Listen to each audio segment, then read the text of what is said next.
Hello అండి, ఇవాళ నేను సగ్గుబియ్యం పాయసం విలేజ్ స్టైల్లో అండ్ నా స్టైల్లో ఎలా చేస్తానో చూపించబోతున్నానండి. ఇంట్లో పాలు సగ్గుబియ్యం ఉంటే చాలు, చాలా సింపుల్గా చేసేసుకోవచ్చండి. పాయసం చిక్కగా అండ్ సగ్గుబియ్యం మెత్తగా ఉడికేలా నేను చేసే పద్ధతి మొత్తం చూపిస్తాను. కాబట్టి వీడియోని ఎక్కడ స్కిప్ చేయకుండా పూర్తిగా చూసేయండి. మరి లేట్ చేయకుండా ప్రాసెస్లోకి వెళ్ళిపోదామండి.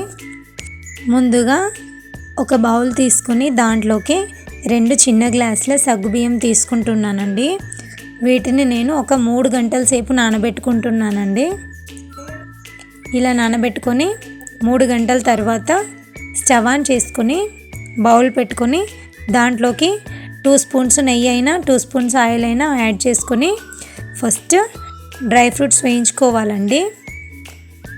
డ్రై ఫ్రూట్స్ మంచిగా ఫ్రై చేసుకున్న తర్వాత వీటిని పక్కన తీసేసుకొని మనం నానబెట్టి పెట్టుకున్నాం కదండి సగ్గుబియ్యం, మంచిగా నానిపోతాయండి మెత్తగా. ఇప్పుడు వీటిని కొద్దిగా ఫ్రై చేసుకోవాలండి. 1 నిమిషం పాటు లో ఫ్లేమ్లో పెట్టి ఇలా కలుపుకోవాలి.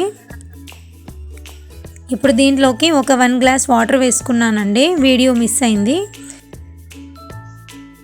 10 నిమిషాలు కూడా పట్టదండి ఉడకడానికి. నేను 3 గంటలు నానబెట్టుకున్నాను కాబట్టి ఇలా ఉడికిన తర్వాత దీంట్లోకి చిక్కటి పాలు ఒక 1/2 లీటర్ వేసుకుంటున్నానండి. మా పిల్లలకి చాలా ఇష్టం అండి సగ్గుబియ్యం పాయసం అంటే, నేను ఎప్పుడు డైలీ చేస్తూ ఉంటాను. ఇప్పుడు దీన్ని 5 నిమిషాల పాటు లో ఫ్లేమ్లో పెట్టి ఉడికించుకోవాలండి మూత పెట్టేసి. 5 మినిట్స్ తర్వాత చూసారు కదండి ఎంత థిక్ కన్సిస్టెన్సీ వచ్చిందో. ఈజీగా ఉడికిపోతుందండి. ఇప్పుడు దీంట్లోకి టేస్ట్ని బట్టి షుగర్ యాడ్ చేసుకోండి. షుగర్ వద్దు అనుకునే వాళ్ళు బెల్లం కూడా వాడుకోవచ్చండి. అంతే అండి, ఈజీ అండ్ టేస్టీగా రెడీ అయిపోయింది కదండి సగ్గుబియ్యం పాయసం. ఇప్పుడు ఫైనల్గా దీంట్లోకి డ్రై ఫ్రూట్స్ ఫ్రై చేసుకొని పెట్టుకున్నాం కదండి, వేసుకుంటే సగ్గుబియ్యం పాయసం ఇంట్లోనే ఈజీగా రెడీ అయిపోయింది.